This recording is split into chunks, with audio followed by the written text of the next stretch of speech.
Hi, welcome to Samayam Tamil. நான் உங்கள் Archana. Weight loss பண்ணணும்னு நினைக்கிறவங்க நிறைய பேர் இருக்காங்க. Workout பண்ண முடியல, fasting பண்ண முடியல, ஆனா weight loss மட்டும் பண்ணிக்கணும்.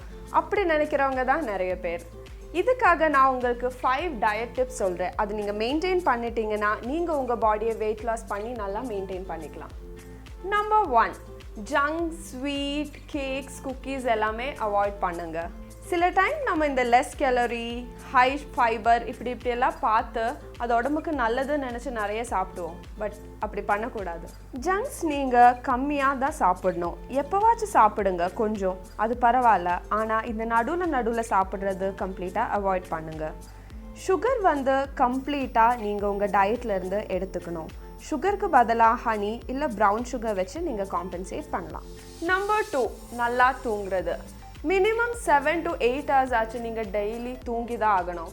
நீங்கள் டெய்லி எவ்வளோ பிஸியாக இருந்தாலும் தூக்கத்துக்கு மட்டும் காம்ப்ரமைஸ் பண்ணாதீங்க.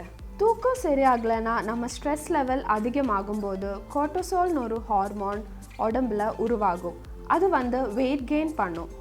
ஏன்னா நம்மளுக்கு சுகர், ஃபேட் அந்த மாதிரி ஃபுட்டுக்கெல்லாம் கிரேவ் ஜாஸ்தி ஆகி நம்ம ரொம்ப சாப்பிட ஆரம்பிச்சிடுவோம். நம்பர் 3, சில டைம் நம்ம சாப்பிட்டதுக்கப்புறம் என்னடா திருப்பி பசிக்குது, வயர் ஃபில் ஆகலையேன்னு தோணும்ல. அது ஏன்னா உங்கள் பாடி ஹைட்ரேட்டடாக இல்லை. மிக்க டைம்லேயும் நம்மளுக்கு பசிக்கும் தாகத்துக்கும் டிஃப்ரென்ஸே தெரியாது. எப்போவுமே உங்கள் பாடியை ஹைட்ரேட்டடாக வச்சுக்கணும். அதனால தான் உங்களுக்கு சில டைம் வயர் ஃபில் ஆகலை, திருப்பி சாப்பிடணுன்னு எல்லாம் தோணுது. நீங்கள் எவ்வளோ தண்ணி குடிக்கணும்னா மினிமம் 25 kgக்கு 1 லிட்டர் தண்ணியாச்சும் குடிக்கணும். இப்போ நான் 50 kgனா நான் 2 லிட்டர் தண்ணியாச்சும் குடிக்கணும். இந்த மாதிரி மெஷர்மெண்ட்டில் நீங்கள் எல்லோரும் மினிமம் தண்ணியாச்சும் குடிங்க. தண்ணி குடிக்கிறது ஹெல்த்துக்கு மட்டும் இல்லை, ஸ்கின்னுக்கும் ரொம்ப நல்லது. நம்பர் 4, நீங்கள் சாப்பிடும்போது எப்போவுமே இந்த ஃபார்முலா ஞாபகம் வச்சுக்கோங்க. 50% வெஜ்ஜீஸ், 25% கார்ப், அப்புறம் 25% ப்ரோட்டீன் அண்ட் ஃபேட். வெஜிடபிள்ஸ் உங்களுக்கு பிடிச்ச என்ன வேணாலும் சாப்பிட்டுக்கலாம். அது கூட்டாவோ, பொரியலாவோ, வெஜ் சாலட் அந்த மாதிரி என்ன வேணாலும்.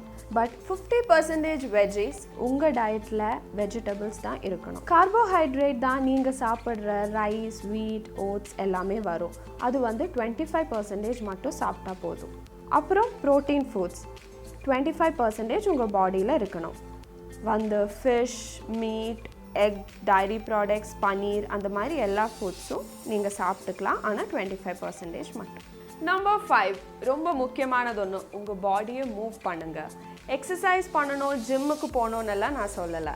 அதெல்லாம் உங்கள் இஷ்டம். பட் மினிமமாக நம்ம பாடிக்கு தேவையானது கொஞ்சம் இருக்குது. 1 கிலோமீட்டர் 1.5 கிலோமீட்டருக்குள்ளே உங்களுக்கு எங்கேயாச்சும் போனோன்னா வண்டி எடுக்காமல் நடங்க. லிஃப்டெல்லாம் வேண்டாம், ஸ்டெப்ஸ் ஏறி இறங்குங்க. அந்த மாதிரி உங்களுக்கு முடிகிற மாதிரி எக்ஸசைஸ் பண்ணுங்கள்.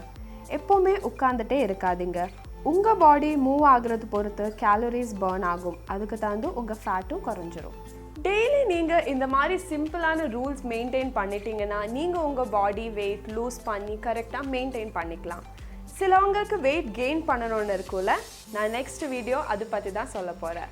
ஸோ இந்த வீடியோ உங்களுக்கு எல்லாத்துக்கும் பிடிச்சிருச்சுன்னு நினைக்கிறேன். So please like, comment and share the video. சமயம் தமிழ் சப்ஸ்கிரைப் பண்ணலைன்னா சப்ஸ்கிரைப் பண்ணுங்கள். தேங்க்யூ.